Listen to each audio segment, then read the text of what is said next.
Good evening, everyone. Welcome to day 2 of our 7-day integration workshop on machine learning. Today, we move from foundations into the core of supervised learning. Our first session is supervised learning with Mr. Yasir. Mr. Yasir is currently with BITS Pilani UAE campus. He has previously worked as project staff at IIT Palakkad, where he was involved in research and technical projects. With his experience in both academic and research environments, he brings a strong foundation in machine learning and data-driven methods. Today, he will guide us through the concepts and hands-on aspects of supervised learning and regression. With that, I now invite Mr. Yasir to begin the session. Thank you, and let's get started. Sir. Thank you, madam. So let me share my screen.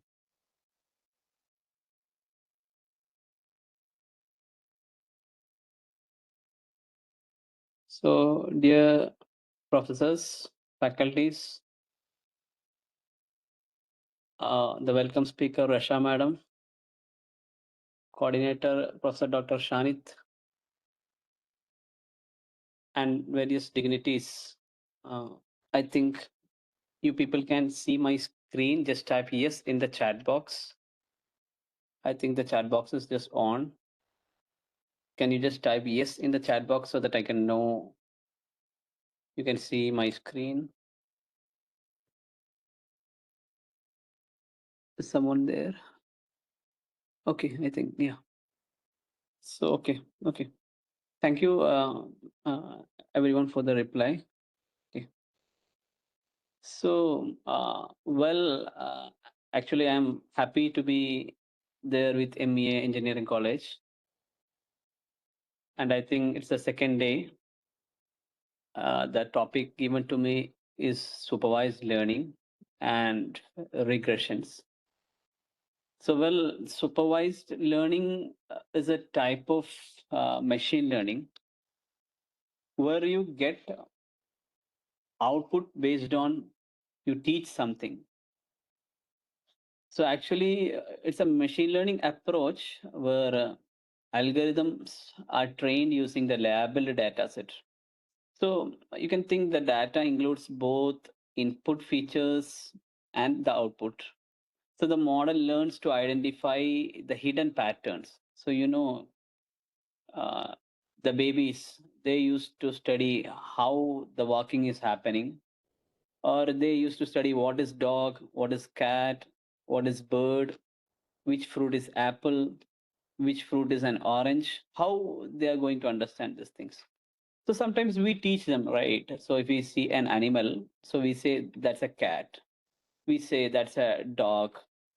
Or if we see some fruits while you're going for market and all, you tell them this is a apple, this is an orange, this is a grapes. So how the child is grasping the hidden features inside an apple.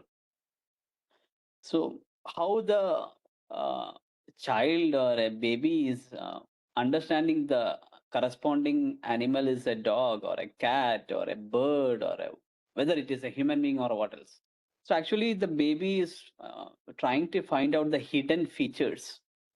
So for a dog, I think there will be many similarities of in the lips or in the nose. And for an I think for the fruits like apple, orange, or guava, or grapes, or whatever it is, the hidden features will be especially the colors. So whatever red thing, if it is something like a sphere, you give to a child, he'll say it's an apple. Whatever things are in orange color, if you give a round ball of an, he'll say it's an orange, right? So it's something like the model of the child learns to identify the patterns, allowing it to predict some outcomes. And if he's seen some unseen, while you give him a new unseen item, first he checks whether it is an apple or an orange or a grapes or a dog. So every time he's under training. So every training example what you give to the baby is paired with an answer or a target output. So that is acting as a guide for the algorithm inside the brain of a human being or a human baby. So actually the algorithm actually maps every input into correct output. So actually, that is what supervised learning means. I hope yesterday you have got some basics within machine learning as well as algorithms. So let me change to my basics. So supervised learning is a type of machine learning where you learn from the labeled examples. So your dad is teaching you. It's an apple. It's an orange.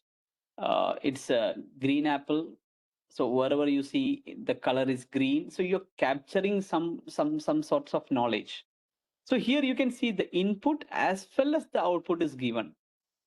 So which input produce what output? So when you show something like sphere with a red color, the baby is alternatively learning those things as a apple.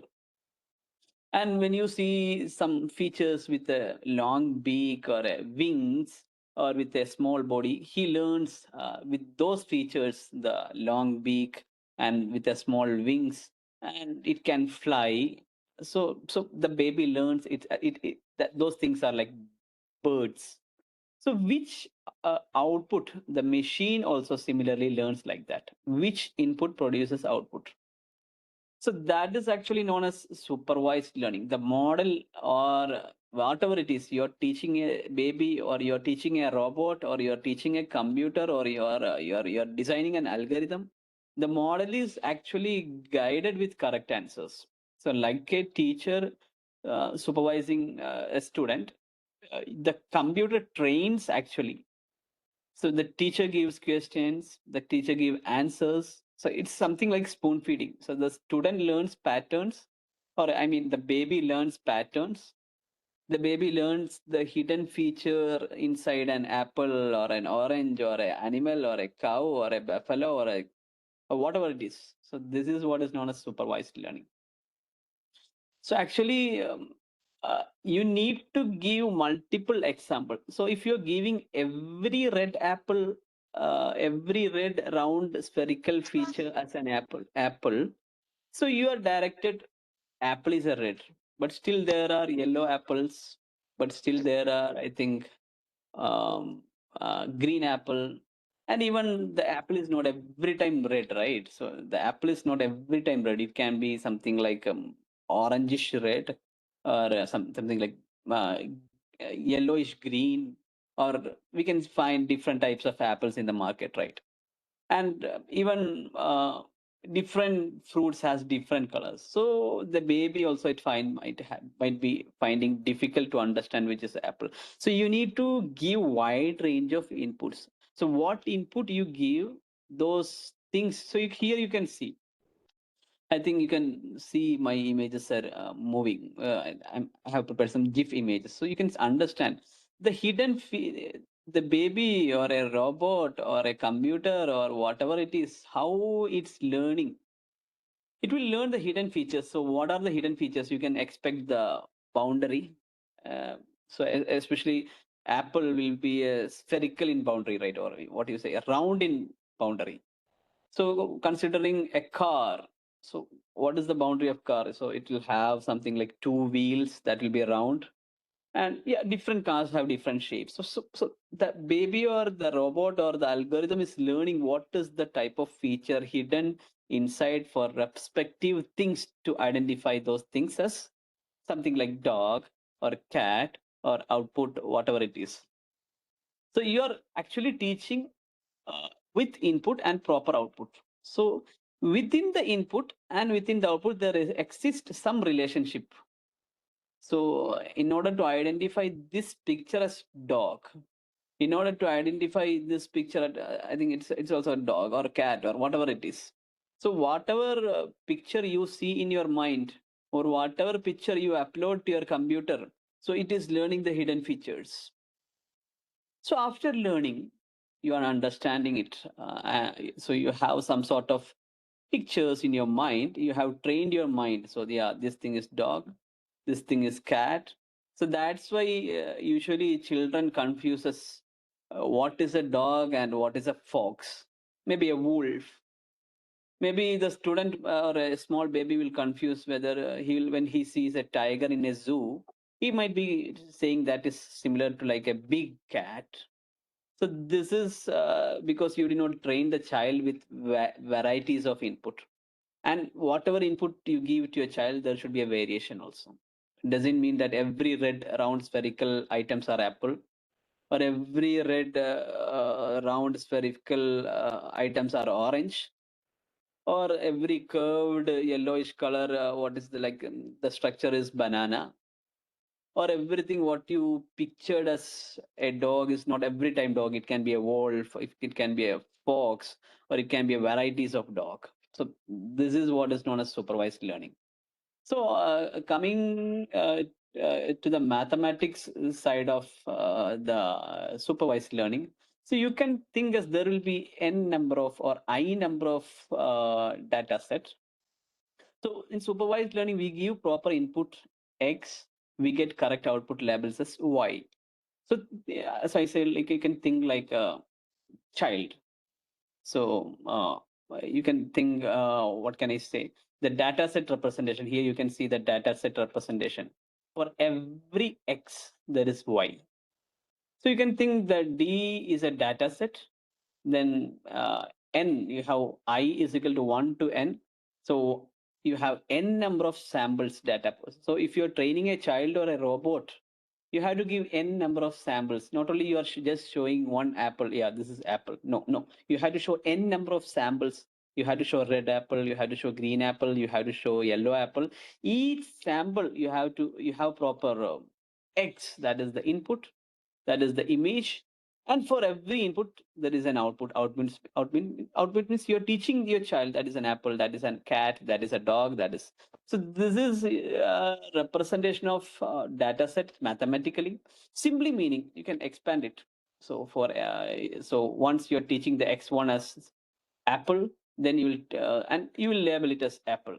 Then you give the picture of your orange to your child and you tell it is an orange. Then like that you give n number of samples and n number of outputs or labels. So together you define something as a data set which has I number of input. I is from 1 to n or infinity. For every input you give, there is a corresponding output. So mathematically, you can term this as a idea of function. I think everyone will be will be determined using this linear algebra. So for every x, there is a y. This is most important idea. Every input has target output. So that is what the machine or algorithm or baby or robot, the machine learns this relationship. So for every x, there is a y, and it is termed as a function. So that is what is the connection of supervised learning. We can think of a function. Every function f maps the input space x to the outer space y. So every function of x, it maps. So every picture of apple or cat or a dog or a car or a bus or a train or whatever it is, that is mapping into the outer space. Outer space will be your output, your labels. So, I think most of you are from academic field, so I can give you an academic example. So you want to predict whether the student will pass or fail. So you can see if a student studies 1 hour for an examination, he will fail. If a student studies just for 2 or 3 or very few hours, he will fail. But if he's studying for more hours, 4 or 5 or 6, you can understand he will pass. So this is something you understand from your inbuilt. If a student is studying more, he will pass. So that is the case. So for every input x, you have a respective output y, that is known as a label. And you need to provide some functions. So you can simply say supervised learning is basically learning a mathematical function that converts some input into some outputs. So that's actually mainly machine learning. I think you got an overview of machine learning from yesterday itself, I think. So actually, the famous scientist Tom Michel, he's having his book Machine Learning. I think you can refer those. I think many of you will be researchers also. So if you want to dive into depth into machine learning, So nowadays you have ChatGPT and those things for coding. So no one is diving deeper into machine learning. So once, if you want to be a good researcher, or if you want to seek mainly for the industrial purpose of, or if you want to work as an R&D officer, or if you want to dive more depth into algorithms, you can refer Tom Michel. So he defined the machine learning as a computer program is said to be something from the experience E. So you are training your child or a robot or whatever it is, whether the algorithm with respect to some task. You have some task and you measure the performance. So how is your training? So you measure your, so you show to your child, right? You show an apple and ask what is the color. The child who is even 2 or 3 or 4 years old, he will say, yeah, that is a red. Yeah, right? Even if he do not know to speak clearly. So that is the task, and you're asking this your child to gain some experience, and then you measure something P, whether your child is correct or wrong. So if, so that is how even you teach in the class, right? You are teaching your students, and you are measuring using the examinations or a viva or some sort of experiments.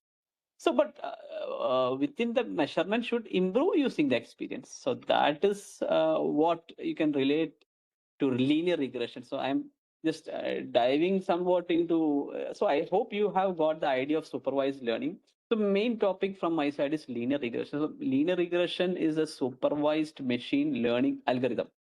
So I hope if you have any doubt, you can type in the chat box, or you can ask me if any clarity is required in supervised machine learning. So it's used to predict a continuous numerical value. So you can think of the algorithms. Yeah, I hope you people have journey using booking.com, makemytrip.com, then Agoda, then booking.com. So those things, it's predicting the price, right? House price prediction. Then you can stock marketing prediction, sale forecasting, those things mainly the working is done by a regression only. So every regression, it tries to find some relationship between the x and y. X means I mean the input, and y means the output. So I have shown you the example, right? So you know your student has studied for 1 or 2 or 3 or 4 or 5 or 6 hours. So those who study or prepare well for the examination, they take time, they read their textbooks, they do the experiments, and they watch the YouTube videos. If they have done well in the exam, they will pass. Else they will fail. You are trying to find out some mathematical function or some graph which relate these space into y space, or I mean label space. So that is what machine learning. So here you can see, so you can think like if a student studied for 1 hour, he get 40 marks.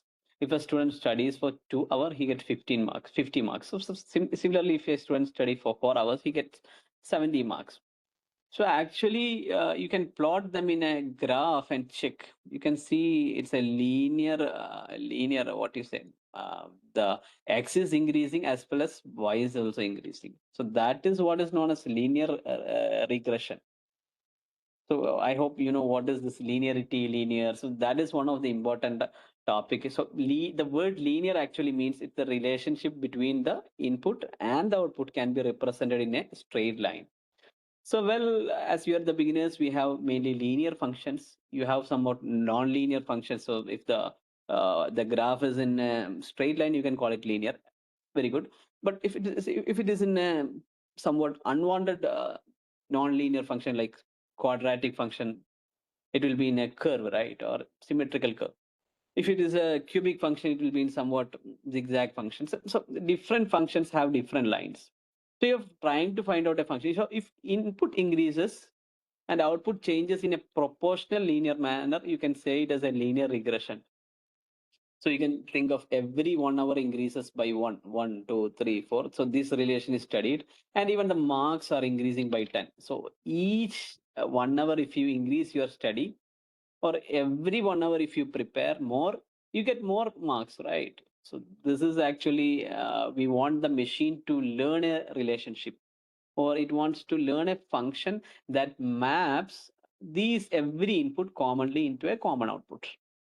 So for this, you need to prepare an equation. So I think, for drawing a line, you people know I think you have, everyone know the common equation is y equal to mx plus c.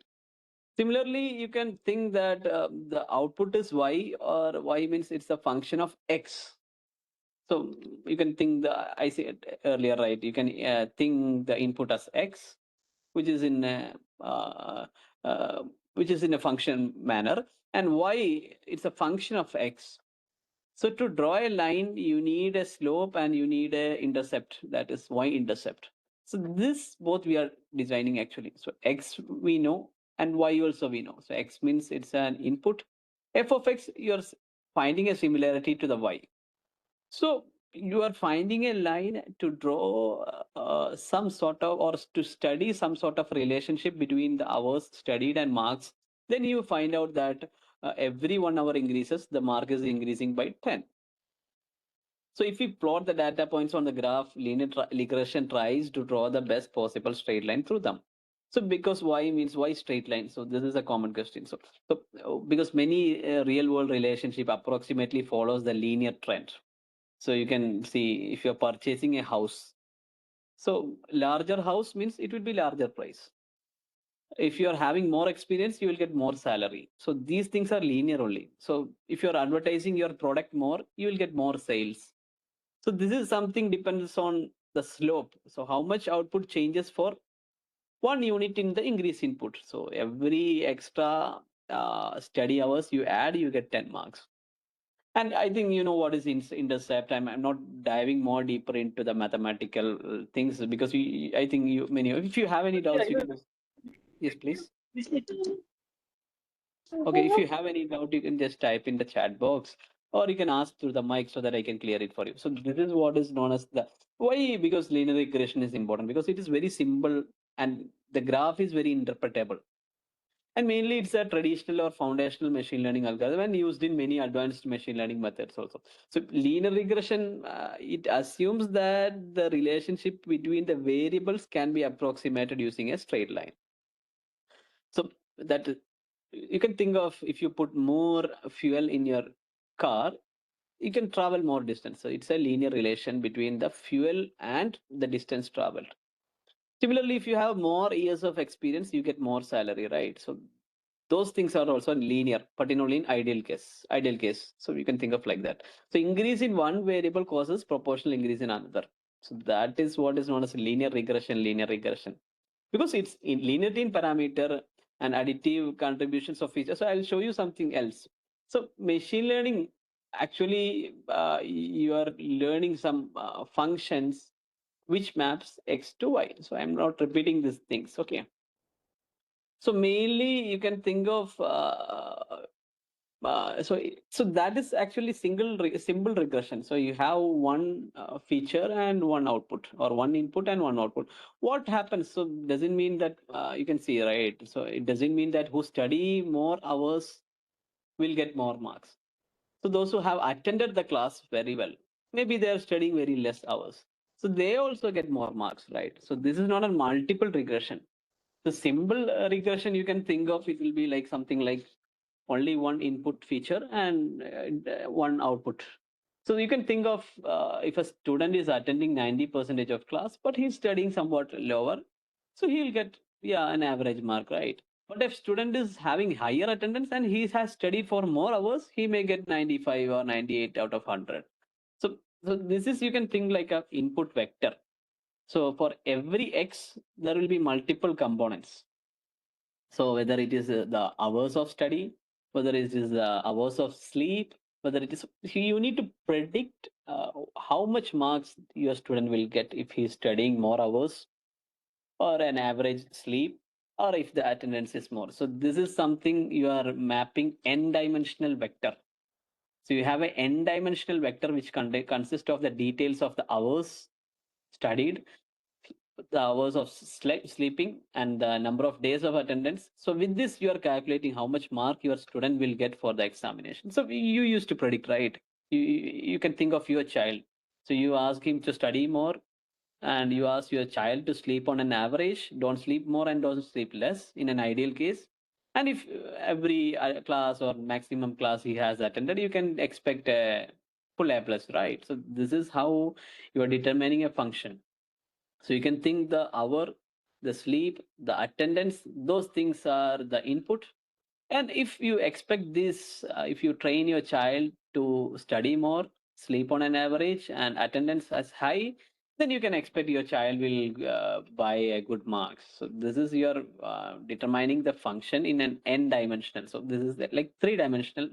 So if it is one dimension means you can just check on hours. So if it is multiple regression means you can think of this as working in a multiple mode of data. So this is something you're projecting some kind of output into different types of vectors. So actually, you can see the slide in real world machine learning, especially in industry and all. We usually have multiple input features. So to predict something, so you can, I'll give you an example. So if what is the probability or what is the probability that you will go outside today? So you will go for an outing today means it should be a Sunday or it should be any holiday. You should have money in your pocket. It should not be raining. It should be a clear day. It should be not a very hot sunny day. It should be, yeah, every feature should be assembled that you might go outside, right? If any feature, so if it is very little raining also sometimes you might go outside. If it is very little hot also you can travel through the car or a bus or an auto anyway. So this is something like yeah, real data set contains many features. So like you're predicting whether your student is getting good mark means you have to predict, you have to check the study hours, sleeping and attendance and many other things might be. So this is known as a feature, a measure. So what is a feature? So you can think the age, salary, height, temperature, attendance, sleep hours. So this is known as a measurable property or a characteristics of the data. So the input, these hours, sleeping, then attendance, these are input vector. So you can instead of one value, you can type it as a vector x, where the input becomes x equal to x1, x2, x3, meaning x1 is the hours studied, x2 is the. So I'm not repeating. I think you understood this. So I hope you know the basic knowledge of a vector. So what is a vector actually? Vector is what you say, an ordered collection of numbers. So I hope you know what is a vector, right? So this represent one student's data. So like that, you can collect every student's data and you can check whether every student in your class will pass or not. You can expect, right? So you know your teachers or your professors, so you know how many of your students will pass.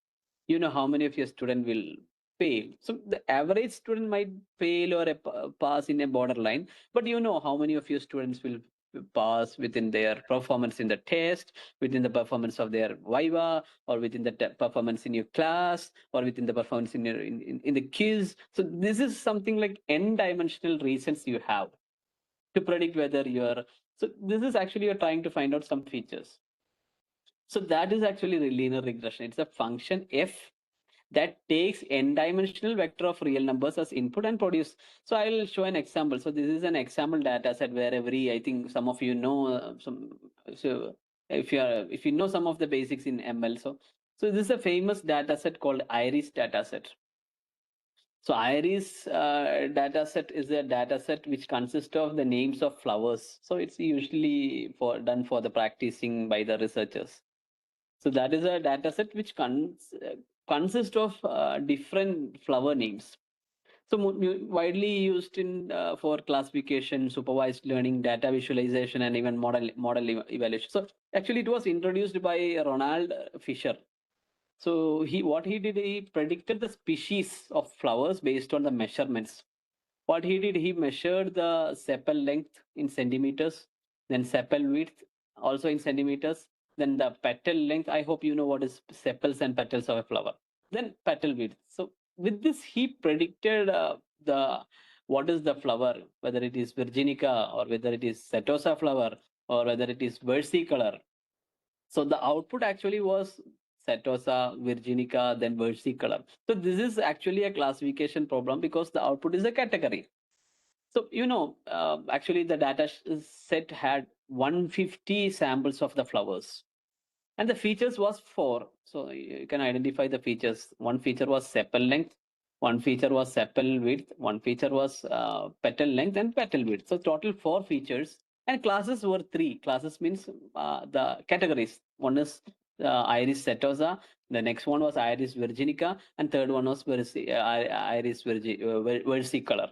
The data set was very small and clean, easy to visualize, so ideally for beginners. So here you can see the input is sepal length, sepal width, petal length, and petal width. With this input, you can predict which flower was there. So you can see this is X vector, which contains of X1, X2, X3, X4, and you can just memorize these values and try. But so you're making a function of uh, x1, x means x vector, which consists of x1, x2, x3, x4 elements. So you can think of a list. So then you are predicting the values, that is the output. So you have different parameters for that. I'll show you.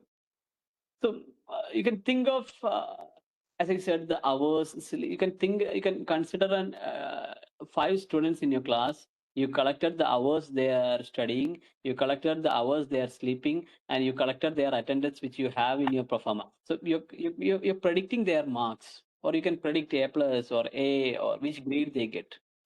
So this is how you calculate. So you need to calculate, you can calculate like function of x, that is whether they will pass or fail or what marks they get.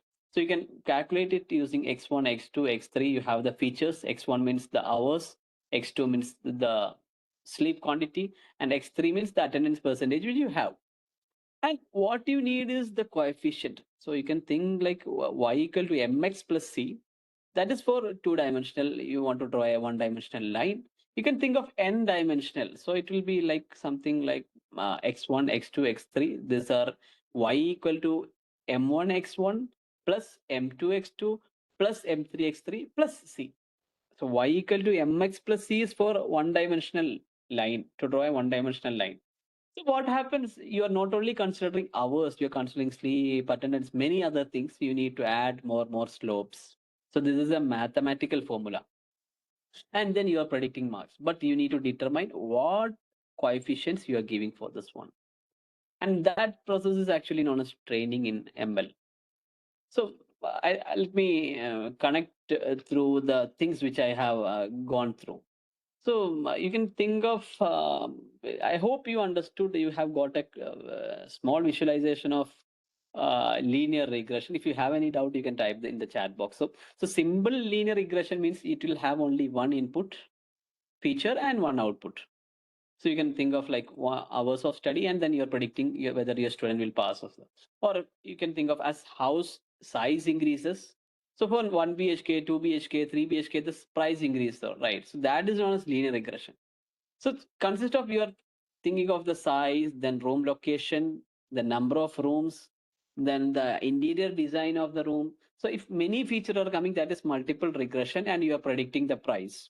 So this is how you formulate the equation. You can see that one. So I have shown you the equation also. So you're predicting for different features. So you have x1 feature, x2 feature, x3 feature. That will be hours, sleep, attendance, and you need to give the coefficient properly.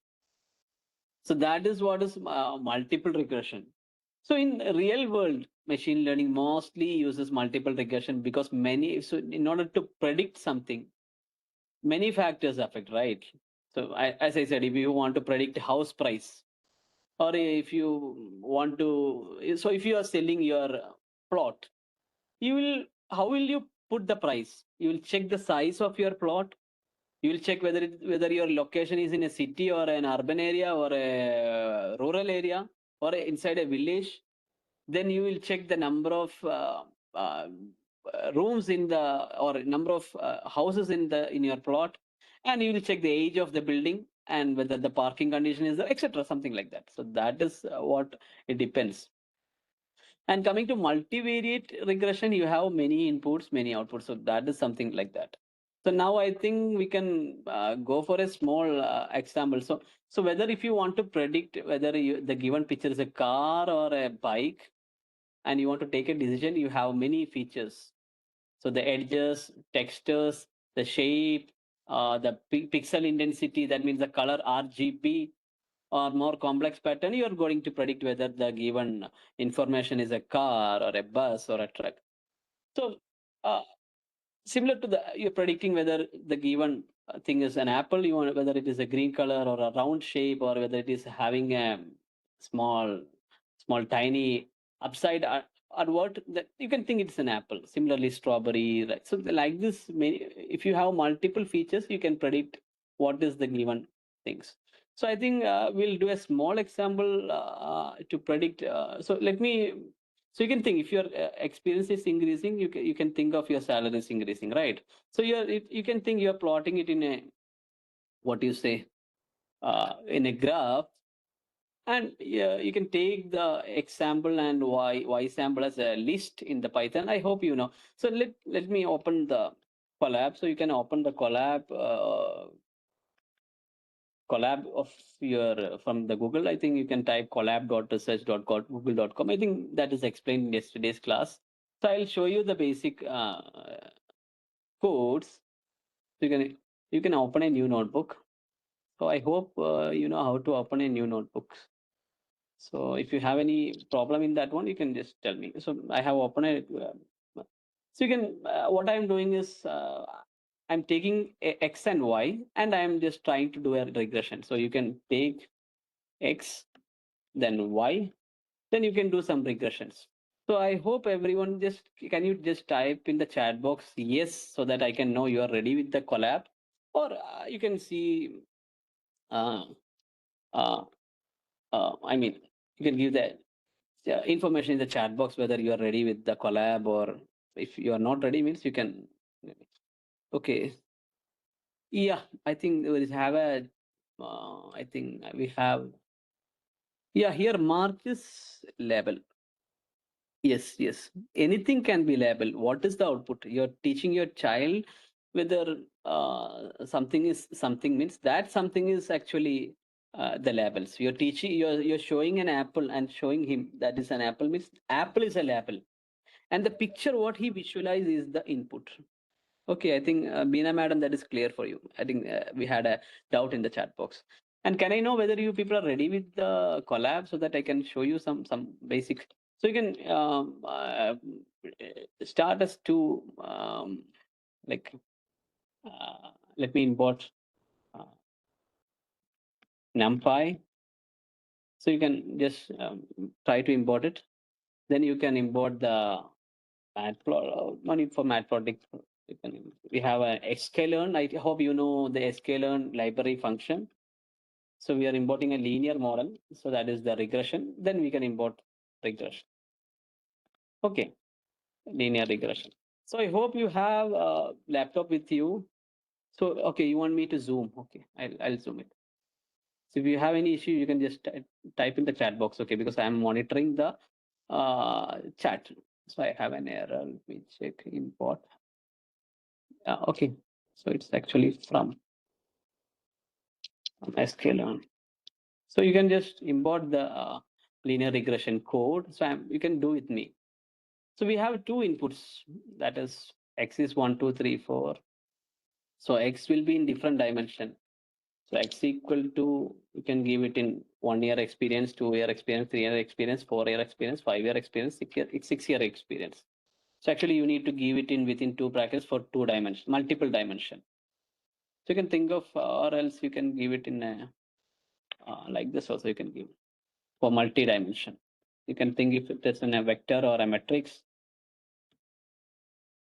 and output you can give it in a single dimension. Okay, just we are assuming it like that. So I'm doing it very slowly. If you have any doubt, you can just type in the chat box. So you can take the collab, and y you can think y equal to this. If you have 1 year experience, just you think you have 10,000 rupees salary, or let it be, if it is very low means you can think as think of it as $10. So if you have 2 years experience, you can think $20,000. If you have 3 years experience, you can think you have 30,000. So this is how, I hope you know how to type this list. or else you have learned yesterday in the basics. If you have any doubt, you can ask me. I'll just explain again. So this is to ensure the timing. Okay. So now you can just plot the x and y and check plot. So I hope you are following from my side. If you have any doubt, you can ask me. You can type in the chat box. I shall clear it. Okay.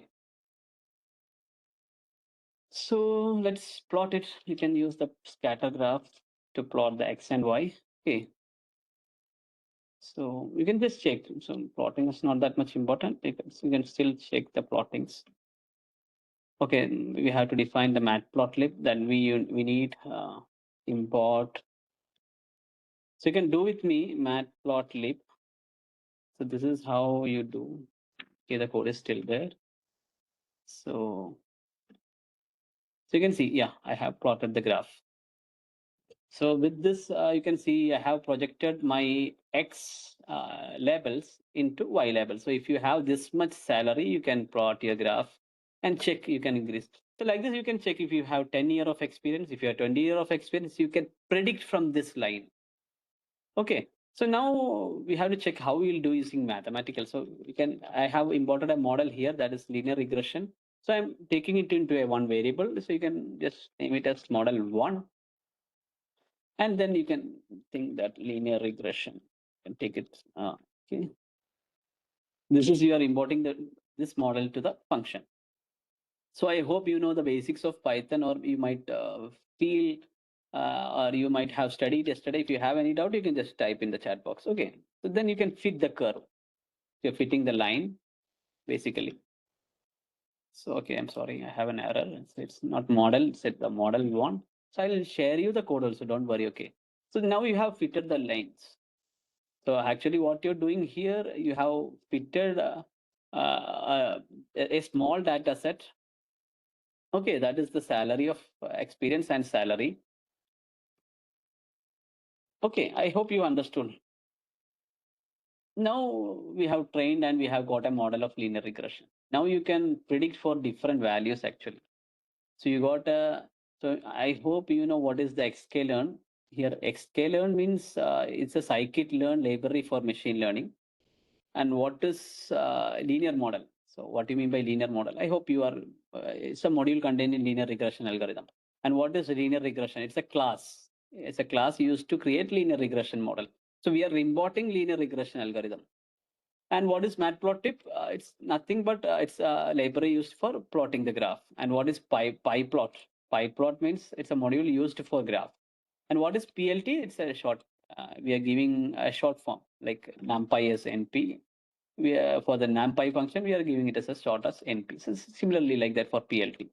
So it's used for drawing graphs like scatter plots, then other regression lines or bar graphs and anything. So this is a comment. So you can think of you're giving some commands and Python is giving you the output. Okay.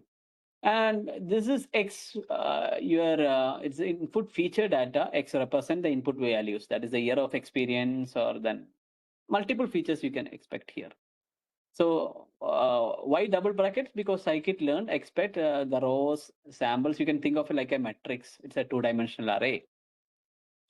And here, why you can think it's an output. Those are the values and targets, the salary values. When X, you can, and when you plot the graph, you can see when the X increases, the Y also increases. So then what we have done here is we created a model, a linear regression model object, which prepares the ML algorithm.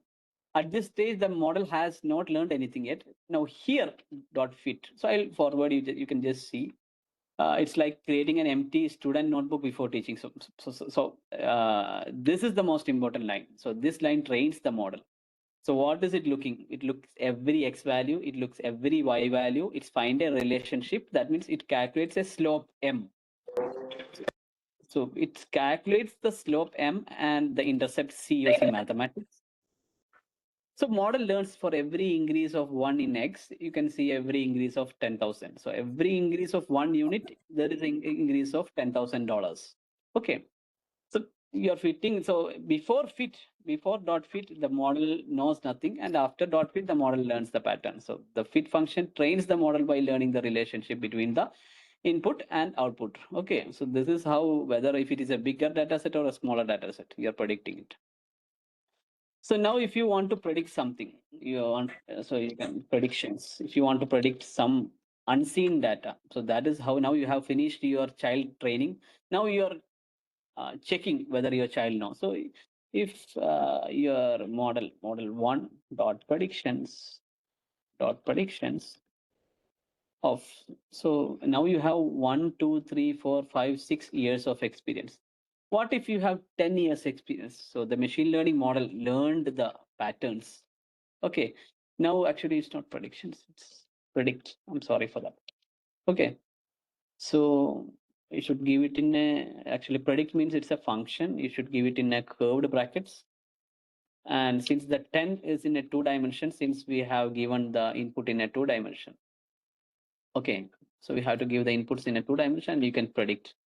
So then you can print. I hope you know what is the code to print. So you can print the predictions. You can see it's, yeah, if you have 10 years of experience, you will get 1 lakh salary. So this is actually the model learned the pattern. If you have 1 year experience, you get 10,000. If you get 3 year experience, you have 30,000. If you get 6 year experience, you have 60,000.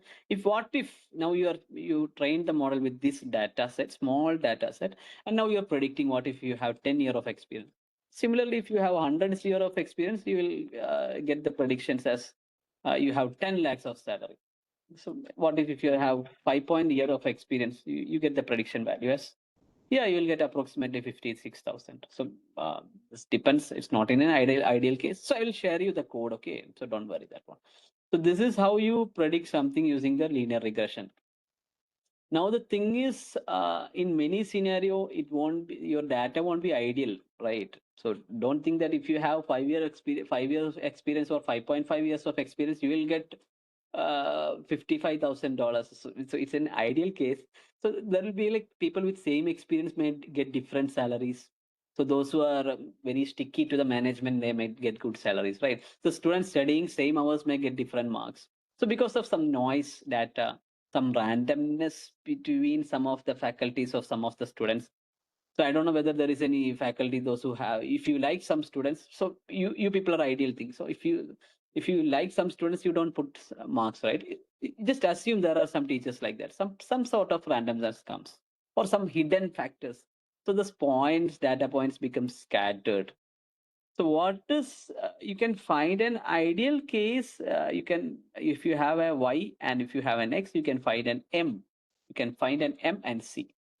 So y means it's the dependent variable, what you're predicting. X means it's an independent variable, what you're given. So you can think of like that.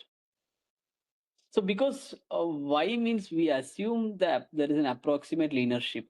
Actually, we can do it approximately, even though if the data is like this, means what happens if the data set is like this. So we only tried, machine learning can only formulate. So you can see, right, whatever, if you taught your student every red color round oval, round spherical shape thing is apple. If you bring something like plum, still he will say that is an apple, right? Because plum is also in red in color. So similar kind of biasing must not be there. So that much perfect the data should be there. But still we won't get a perfect data set anyway. So actually what you should do, you have the true value and you have a predicted value. You have to compare that one. So you have taught your child what is an apple, what is an orange, what is a grape, but what he predicts. So similarly, like I said, right, if you bring a plum, or if you have taught your child what is a dog, he knows what is a dog. Instead, if you're bringing a fox or a wolf, it's just similar to the cat or a dog, right? He can also say that is a dog. So you have to predict the error value also. So error means you can think it's the, what is the difference between the true value and the predicted value. Actually, the error must be 0. Whatever you are showing him, he must answer correctly, right? So that is what an error known as. So you have to predict a very good line. So I hope how you know how to calculate the MC. So I'll show you. So we have, what we have done now, we imported the linear model and we predicted some values. And the machine learning is machine learning algorithm, linear regression learned common slope for the linearity. For a straight line, the slope will be common. And the intercept y, and even the intercept also will be common for each and every data point. So you can consider the y and x as a vector. Vector means what? It will have n dimension of values, right? So maybe y can be, output can be similar because every red color items will be apple. The output will be in a one dimensional. X will be in n dimensional. So every red color, every oval shape, round shape, everything which has some other features will be an apple, right? So the model is trying to find out the best M. Okay, so that is what. So mainly supervised learning is in industry. You can think of for product recommendations in the Amazon, Flipkart, and those things. We are using the linear regression types of algorithms. So we have collaborative filtering, then even sentiment analysis of reviews. So you have some comments as positive, neutrality. So you people use Facebook, Instagram for the product reviews, right? So those things we can compare using naive Bayes and support vector machine. So even product classifications, whether the product is good or bad, or whether the given product is an electronics or clothing. So similarly, these types of things you can use these regressions. So what is inside the mathematics is you are trying to find out a basic M, so that is the slope and the y-intercept. So here for your salary in your case, so experience is 1, 2, 3, 4, 5, salary is 30,000, 35,000, something like that. And then from that you are calculating an M and then SC. So I have given the screenshot here. I will share you the slide so you can see the calculations and rough calculations I have given. If you have any doubt, you can just type in the chat box. Okay. So I think Lavanya, okay, you have a doubt here. Okay, we are not dividing the data into test. Okay, that is in ideal case. Here we did not divide. We have trained each and every data. So in normal case, you can divide 70% of data into, like, if you have 1, 2, 3, 4, 5, 3 you can take it as the 70% you can take it as training, and 4 or 5 you can take it as testing. In my collab, what I have done is 1, 2, 3, 4, 5, 6. This will be the training data set, and here I have used these things, right? So I have done like 10. Here you can think this is the testing data set. Okay, and we have some more things, validation, that you might be learning in the next class. I'm dealing with the basics and I'm diving into the mathematics. So this is how you should teach the students mostly. So I think it's clear. If you have more doubts, you can ask me. So how you can calculate the M? So this is the equation. I'm not diving more into mathematics. I'll give you this slide. You can teach your students. So this is the actual equation how to get the slope. So you're taking entire x and entire y, then you're calculating the mean of x and mean of y. I hope you know what is mean. That is the average, and you're dividing with the average of x values. So this equation only calculates the m, that is the slope, how much y changes for every unit of x. Similarly, for the y-intercept, that is c. So it will be y-intercept or x-intercept or z-intercept. It depends on the dimensions. For a normal two-dimensional graph, you can think of a y-intercept. So it's calculating with this equation. How you got this equation? So let me tell you, define the error function. So what is an error? Error means you have a true value and you have a predicted value. So the error every time should be ideally 0, but you will have some error, right? And I'm squaring it. This, why we are taking the squares means to neglect the uh, negativity. So sometimes you might have negative answers also, right? So if you're traveling from here to somewhere, you can take it as, in a graph, you can take it as plus. If you're coming negative side, it will be minus. So you're totally taking the modulus, or you can take the square also. So it will be featured into some higher value. That's all. That's nothing. And then what you're doing it, you're differentiating. So actually, what do you mean by the differentiation? I hope everyone knows what is differentiation. You are finding the slope. Actually, differentiation means it's finding the slope. Actually, so that's why from this equation, if you're differentiating, you will get 2 times this thing, and the prediction is you have a true value that won't change, and the y cap is mx plus c. So this is the predicted value. How you're predicting? Using the mx plus c equation. So I think I am clear. If you have any doubt, you can just type in the chat box. So I'll give you the notes. Don't worry, it's everything written clearly. So error means you have a true value and you have a predicted value. So if you give a wolf picture to your son and ask him to predict, you know it's a wolf, but your child predicted it as a dog. So both are predictions, but one is true prediction, one is one is true value and one is predicted value by your child. So prediction, he will predict as per the line only. That is mx plus c. That means the linear regression. Now you want to know how did he predict? That is the m and c that you are differentiating and equating to 0, and you will get the value of m. That is how you got this one. So this equation, so I explained this x and y. Y means to make click of the how you calculate the m and c. So if it is very clear, data set means you can just guess what is the m, right? So it's just 5,000. So for every year you are getting a 5,000 increment. So if this data set means it's okay. What about some random other data sets? So it might be some problem. So that's why we are using the common equation. And how did you get this common equation? We differentiated the error.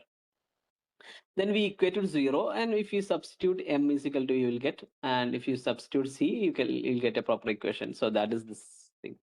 So this is how. So we'll try to do an example, I think, in the collab. So you can come back to the collab. So let me introduce. I think it's there in the syllabus. So let me introduce this. California housing data set. So it's a data set which consists of, uh, different types of housing price. So the California housing data set is one of the most popular data sets used in regression, then feature analysis, then machine learning workflows. So it is available in Scikit also. So it predicts the house price in California using the house related features. So it's a what you say, regression problem only. So the data set contains multiple features. You can see the house age, then the average room per house, and even you can see a population, the area population. You can see the latitude and longitude. So you have one output that is something like what is it called, the target value, that is the price of the house. Okay, so let me take the collab. Just wait. Okay, we shall do the coding right now. So those who are doing, you can do with me. So you have a code to import it from scale dot dataset. So datasets, import California dataset. You can import. You can fetch the California dataset. Fetch underscore. You'll get it here itself. Okay. Then what you can do, you can import pandas. I hope you know what is pandas. I don't know whether it is taken yesterday as PD. And you can display the data set. So you can see housing equal to, you're fetching the data set. You can fetch fetch underscore California. Let me copy paste this one. Yeah. So you can fetch the California data sets like this, and you can learn. So you can display using the pandas data frame. I hope you know what is a data frame. So if you have any doubt, you can ask me. So I'm just showing you the data set. So you can see it's having house age, average rooms. So let me show you the. You can see here the data set, the latitude, longitude. Okay, so this is the biggest data set. You can see, I think. So it's having multiple number of n dimension of data, x features. Now you have to predict the price actually. So this is, you can see it's having 800 columns. See, this is the data set. I hope if you give this code, you can get it. Okay, these are the 3 lines of code where you get the data set. So here you can do some machine learning frameworks. You can even do the linear regression. Already we have imported. You can predict the price. So I'll show you how to do the linear regression. So you can just print. You can just print the info. You can just get. You can see here. So there is a total number of 20,640, and it is having more number of rows also.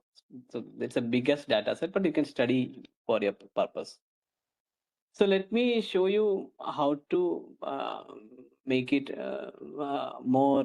So you can split the data set. Since you have multiple columns, you can split the data set, as some of you have asked me. So I'm just copy pasting the code. So you have some errors. Let me check what is the error. Okay, this is the error. I have to cross the brackets. So you are splitting the train test split. So you need a code to split it. So I'll forward you this code. Don't worry, we are splitting the data set. So we want to train and as well as test also.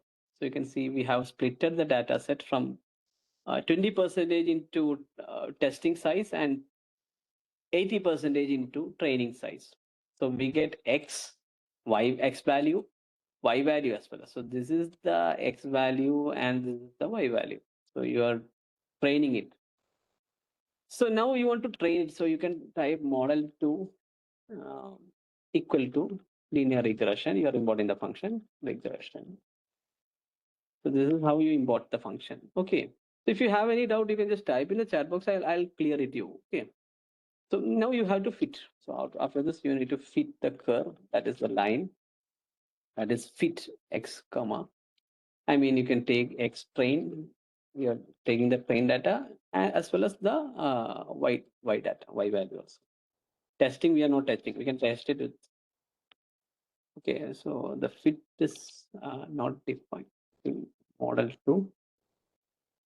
So you can just let me check for that error. I think my error. Okay, now it's fine. So now you can predict with the you can predict the values. So I think it's already there. So we have trained with x value and y value. Now we want to train with the x text. We want to predict the whether it is mapping the y value. So actually you can run this code and check. Now the training is finished and the prediction is has come here. So you can just predict the price. Actually the training is done here. So how you want to load here? You can see I have loaded the data set. Then you can train and test. And now you can give a value and check for the prediction. You can give different value and check. So let me try to predict for a value. You can just test also. And then you can check for the how much percentage answer you got here, so that you can know you have got this much percentage of results.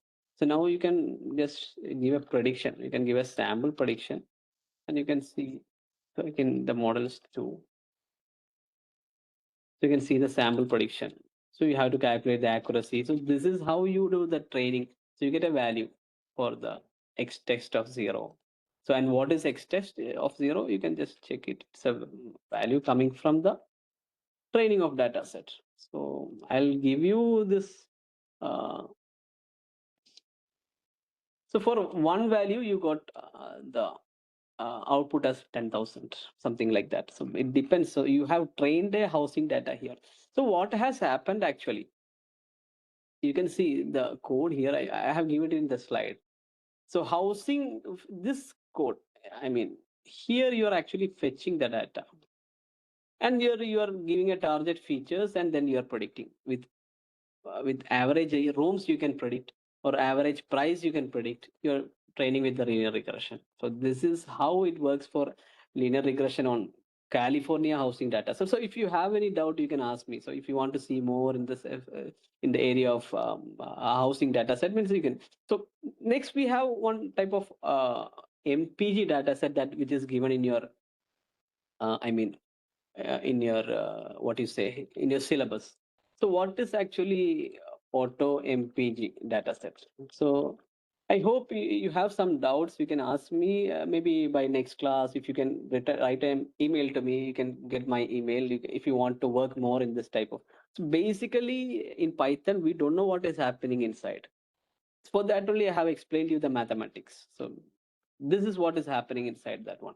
You're trying to find out the M, and then you're trying to find out a C, and then you're fitting a curve. Okay, so you have different errors, and with this equation you are just finding the errors. So you're finding a best possible line, best optimum line actually. Okay, so next, I think we are running out of time. Let me run fastly. If you have any doubt, you can ask me, or you can write an email, or by next class, you can maybe I have a multiple class, you can ask me. So next, let me introduce you one AutoMPG data set. It's a beginner friendly data set used for regression, data analysis, then feature relationship to study the feature relationships and fuel efficiency predictions. So it's you're predicting the mileage of your car actually. You're predicting the fuel efficiency of a car. And fuel efficiency is actually measured using the miles per gallon. So that is how many miles a car travels using it. So you can do multiple examples using this regression. So if it's a regression problem, you can see the cylinders, then the quality of the engine size, then the engine power, then the car weight. So let me show you that also, some of the basics of the AutoMPG. So let me show you in the So I'll share you the code. Okay, don't worry, don't get worried. So I'll just import the what I'm going to do. So what I'm going to do is I'll show you the power of the cylinder. What does data set contains. So I'll display the data set here. Just please wait.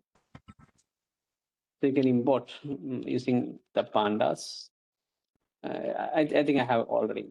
So we have a URL to import the data set from the GitHub. So this is how you import a URL.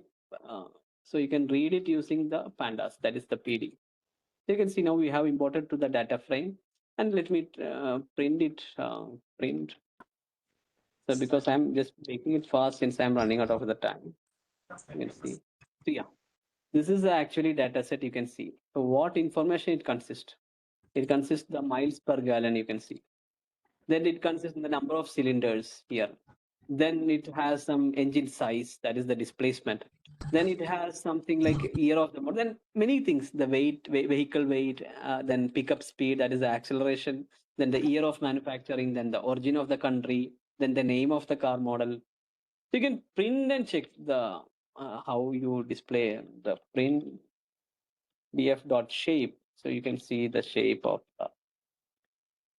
so I'm sorry for that one. I think I'm having an error. Okay.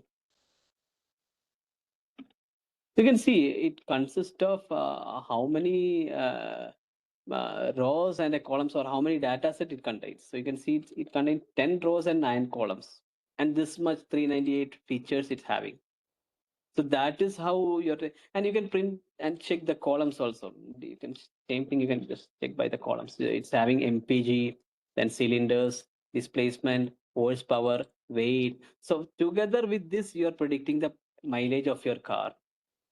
And you can even print the information of the data set. So you have an info of data set.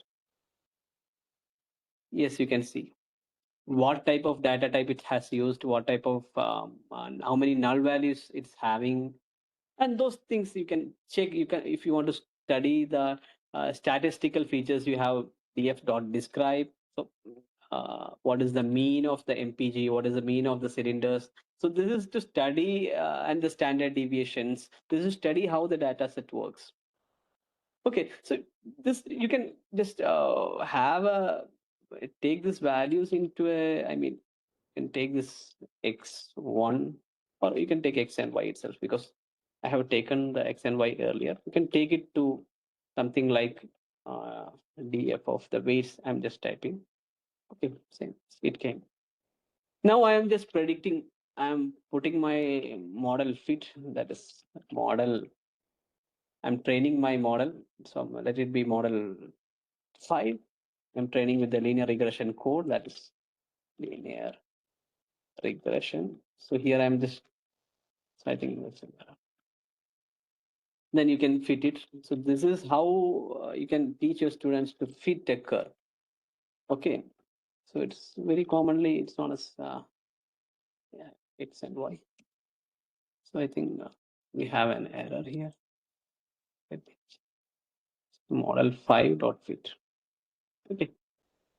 Now you have trained the model. So this is how you train a model. Then you can predict for different values. So you can predict, give a prediction. So actually, what is X and what is Y?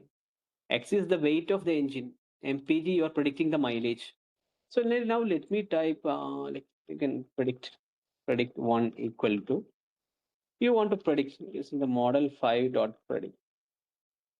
You're predicting using the X, or you can predict using the, so it will be in 2-dimensional.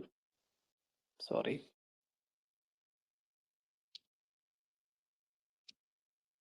And you have to close the bracket. So for any value, you can just type to predict. So I'm just typing as something like 3000. 3000 weight. If the engine is 3000 kilogram, what will be the prediction? So you can predict it in the next. You can check the values of the prediction. Yeah, if your engine is 3000 kilogram prediction, you will have something like 23.2875, something like that.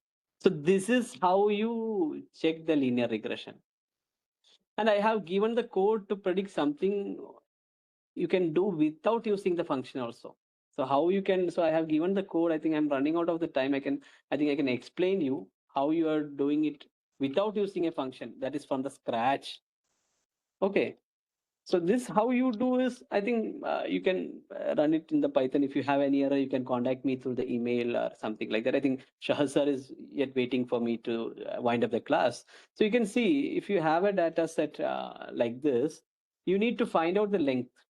So len of x is counting the number of data points. So that is how much data points you have. Then you're finding the mean. So I said this right. How you are going to calculate the m and c? First, you need to take the mean of x and mean of y. So that you're doing here. So you're taking the mean and mean of y. Then you're finding out the numerator. So this equation actually you're typing. So this is the, okay, this is the numerator, this is the denominator. So that I have given it in the here. Yeah, this is the numerator, and you are calculating the m and you are calculating the c. No issues with the previous code. You have the function of linear regression. Here you are doing it mathematically. You're calculating the slope and you're calculating the c, and you will get a prediction value. So this is how you do the Python code. So similarly, so I said right. So the AutoMPG dataset, the mileage prediction, how you're doing it, you're calculating the number of cylinders, you're calculating the engine size, you're calculating the horsepower, you're calculating the weight, and you are calculating each slope, and then you're giving it to the equation. So x1 will be the number of cylinder, x2 will be the number of displacement, x3 will be the number of horsepower, and etc. And you have a y-intercept, then you are predicting how much is your value of the MPG.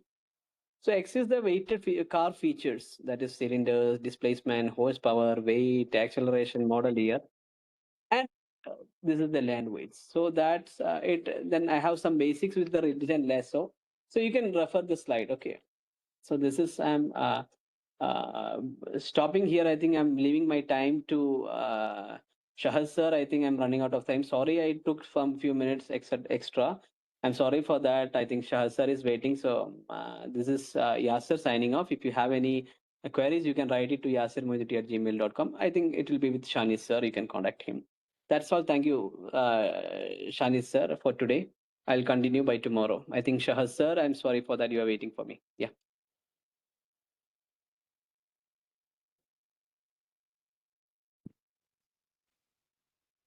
Thank you, yes, sir. Yes, yes.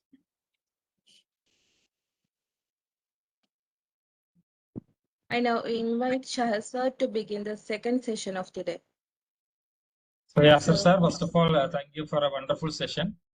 Actually, Yes, sir, yes. I joined today. Yeah, I hope your time is already up and you have to leave the meeting, I guess. So actually, I joined with the reason is we planned for yesterday alone, but after finishing the entire session, we got some comments. And that comments are something related to the mathematical idea behind this regression and how we are implementing that regression task in the system. We didn't explain, we didn't show much graphs and all or codes and all. We didn't explain. So that's why I asked for a small portion of your end session. So I'm today I actually not planned for a formal session. It's like a kind of continuation, or we can say what I stopped on yesterday and what he discussed today. So from that point we will discuss. So from yesterday's comment, few of the comments are related to whatever I told you, mathematical part of this regression kind of things and the way of implementing it. So all these parts are explained by him very well, and I listened to all sessions. So now I'm confused what to start and what to discuss. So that's why I just called Shanid sir and I discussed what I should discuss in today's session. I just came with the same thing, first two experiments, and I thought he cannot cover the all sessions in the 1.5 hours or 1 hour and 15 minutes. So right now, to be frank, I don't know how it's just something new to this system. So what to do now? If your comment is there, I can continue. My comment was, the two comments I got is especially related to the mathematical part of regression and the way of coding these particular things, and both the tasks are well explained by him. So now what I should do is my question.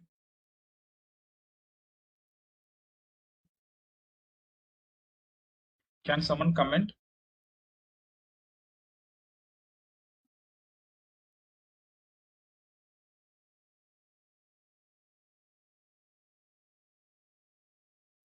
So at least one thing you can do is, normally in the lab experiments, I hope you all will do local systems. You cannot use, I'll just share the screen.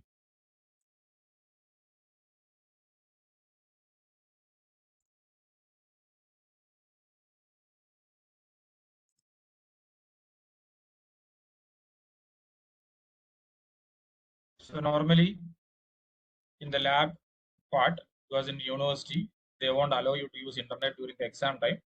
So definitely you cannot use the collab kind of things. But for the understanding purpose, we can use collab. So what I'm doing right now is somebody commented the same thing, sir, how we can do in the normal systems, how we can attach the data set, a kind of beginner friendly way of explanation, how we are downloading data set, how we are attaching it. But the experts, those they are already done all these kind of things. They can leave the meeting, I guess. Rasha, you can share feedback form. You can share the thing in a group or somewhere, and those they fill the Google form, they can leave, and those they are not familiar with basic kind of settings, data set uploading, not like a collab we are doing in the local systems. What is there in local systems, how we can attach, how we can do the same process, whatever we are doing in the collab, that we can do with the normal systems also. So that I'm going to explain them. So Rasha can share the feedback form about the Yasir. Okay, sir.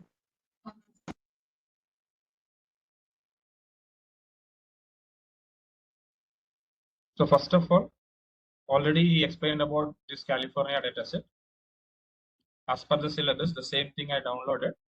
So California housing dataset, I downloaded the CSV format.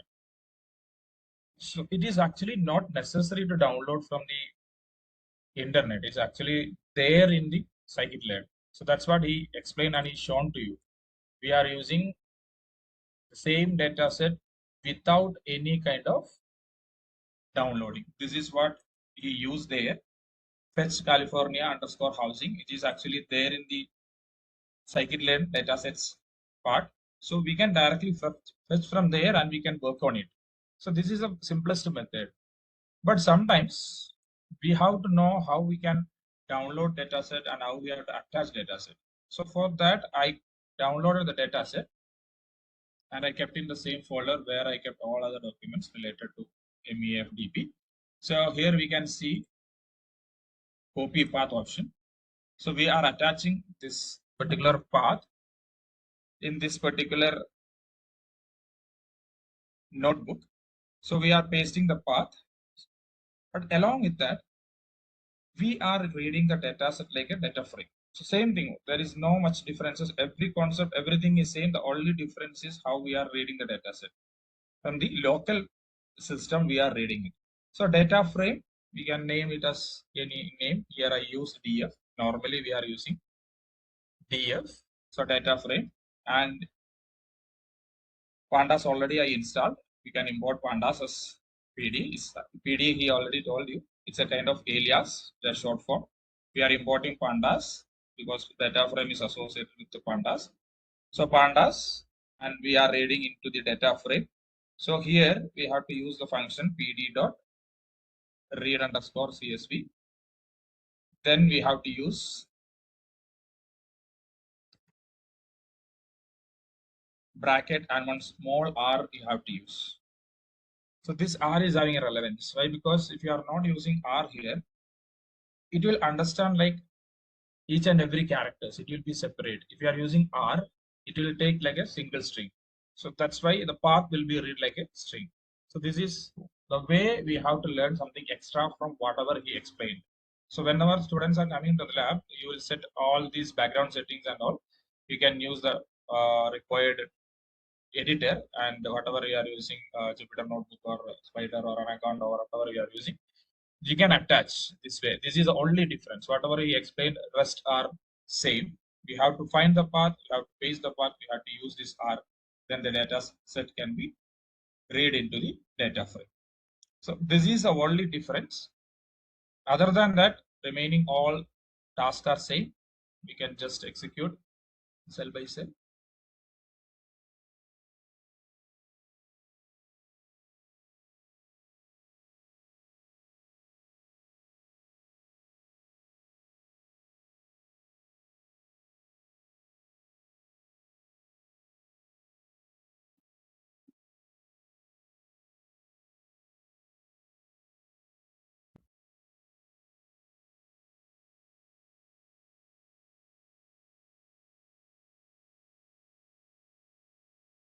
Sorry, I'll take it again.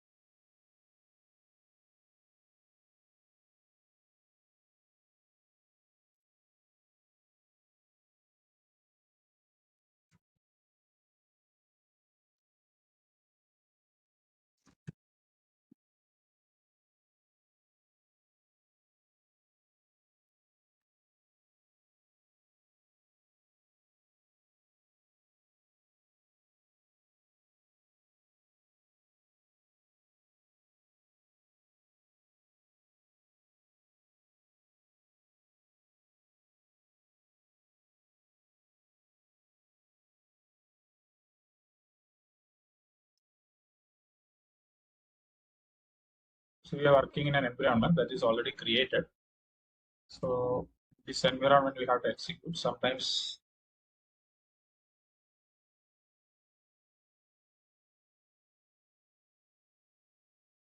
okay. So we are importing pandas, NumPy, and matplotlib, whatever we already explained. Sometimes you have to plot relationships. So we are using some plot functions, and scikit-learn, sklearn. Sometimes it is not working. So we are using scikit-learn. We can use sometimes. So sklearn is working here. We are using that sklearn for train test split. It's the same thing. There is no much differences anywhere. You can see the difference only in this particular point. So how we are attaching data set. This is the thing you have to learn with a local system. So we are reading into the data frame, and then the remaining process we are executing the same with the same data set. So the difference is if you are going with sklearn default data set, there you can see the feature names in one way, and if you are downloading from the website, it is showing in a different way. So that is the only point I have to remember. Other than that, once we know the data set, we have to learn data set if you are starting any ML work. First thing is learning about the features. We have to decide which is the target variable, which is the input variable. So that is actually exclusively separately discussed or defined in terms of built-in dataset. But here in the downloaded dataset, we can see this as a separate entity. So we can do the same task. So here median income, I think he used something different, but in this dataset, the median income and house median house value we can use for X and Y. So we are choosing X variable and Y variable. We are doing the same process, splitting the data set into 80-20. Test set will be 20 and training test will be 80. So we divide the data set. Then the same process from the sklearn, we are importing the model linear regression and we are building the model. And then again, training the model, predicting from the X underscore test. We split 20% for testing purpose. We are testing that particular model with the help of this data set, and we can measure the performance. So the thing is, performance part, I think he didn't execute it. So we can execute the performance part. So we can understand how much accurate or how is the errors associated with the predictions in this particular data set.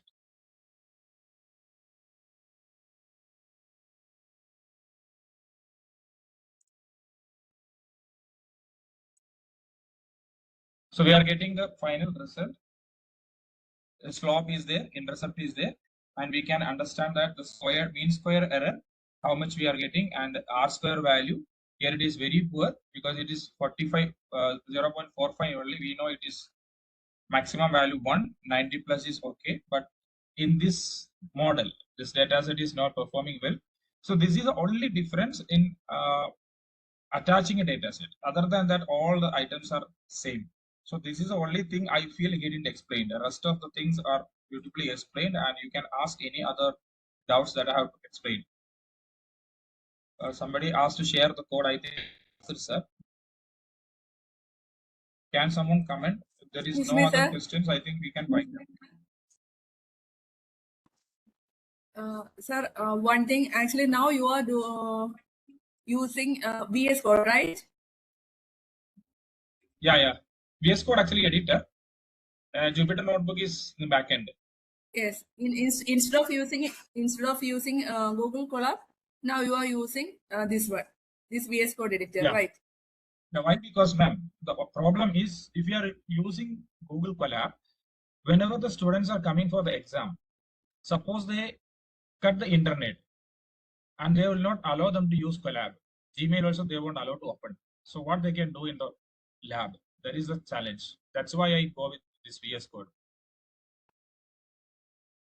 Okay, so that point got it. And okay. And the second thing, instead of using just previous, what I noticed is use import from this data set, something like that. But here you have already downloaded this particular data set and specified the path, right? No, ma'am, we can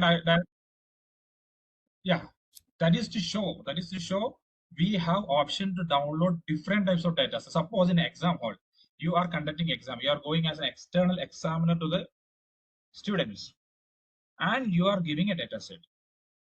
You are giving a data set and you are asking them to work with this particular data set. Suddenly you are giving the data set, means they will be panicked. They don't know how to attach data set. Otherwise, whatever we have done in the Colab, the same thing we can do here. I just show you. The same thing we can do because it is there in the Scikit-learn. We can directly use it. I think it is here in basic code. Yeah, see. Sorry, whatever he uses. All data sets are available in SQL. Yeah. Not all. Many data sets. Iris is available. California housing data set is available. Some specific data sets are available in many different kinds of libraries. So this California data set is one among them. We can do it this way. I just shown you. Sometimes externals will give different data set. That time you have to go in this way. Or they will give some links. You can download the data set. Then you can close the internet. We are giving that way. In the exam hall, we are giving the same process. We are giving the link. Go to the Colab. You download it. Then you can use the local system. The internet will be blocked. The Wi-Fi will be off. So that way we will control. So that moment you can download any data set, not just California data set. We have different data set. But the way to attach data set, I just try to convey you how we can attach a dataset, read a dataset. If it is a CSV, if it is a RAR, or if it is a URL, many options are there. Normally, a very basic thing is CSV file. So we can use read underscore CSV. That is the only difference while coming into the collab and this environment, like local environment. Another advantage is if we are running a big program or a big code in a collab, we have to execute or we have to install maybe same packages many number of times. If you are pausing the collab, restarting the collab means we have to install again. But here, once we install the packages or the libraries into the virtual environment, it will be there. No one need to reinstall it in that particular virtual environment. That's why I created a new environment, and there we are working just for this particular FDP. Coding concepts, pipeline, machine learning process, all are same, and most of the lines will be same, but the problem is the settings.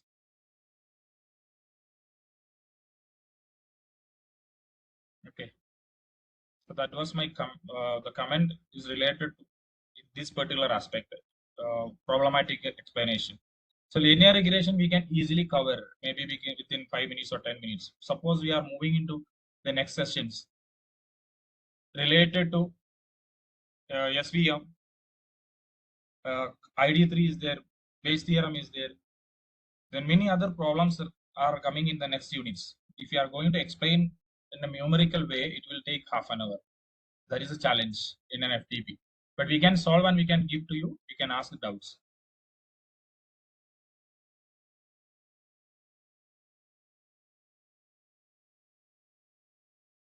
Any other queries?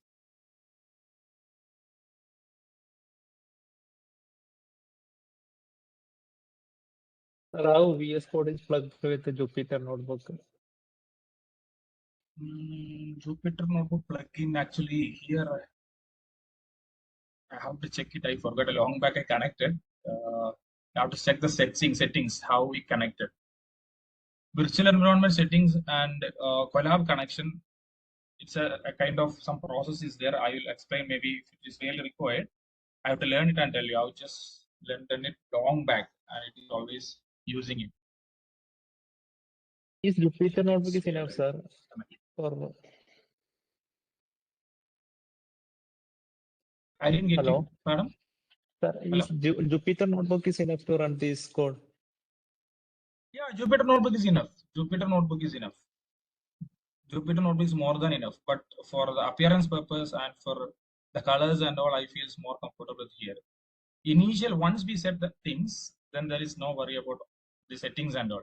First times I did long back, the VS Code just for editor purpose. Jupyter notebook is more than enough. Okay, sir. Thanks.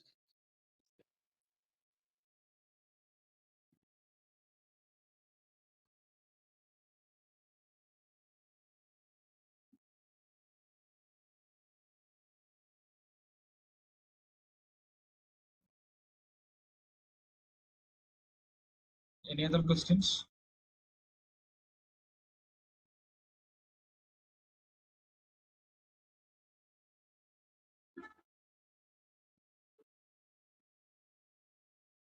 Rasha?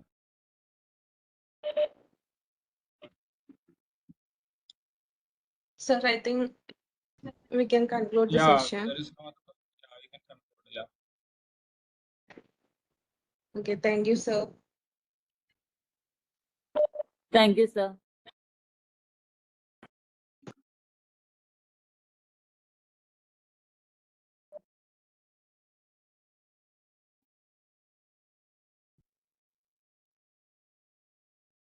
So shall we leave, Rasha? Yes, sir, you can leave. Thank you. Thank you, participants. The day 2 feedback form is shared in the chat box.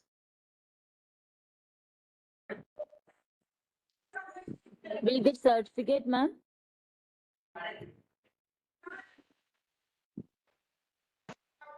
Hello?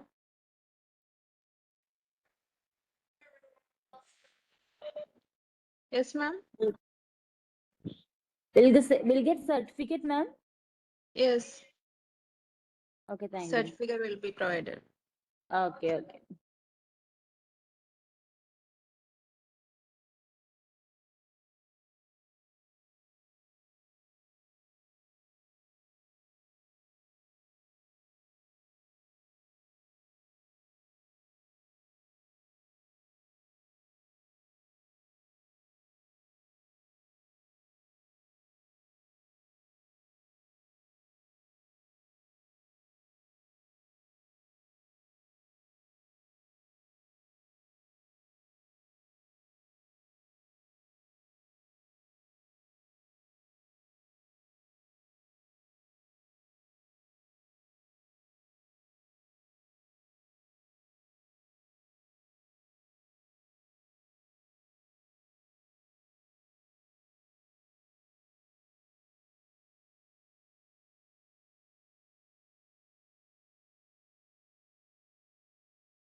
Participants can leave after filling the feedback form.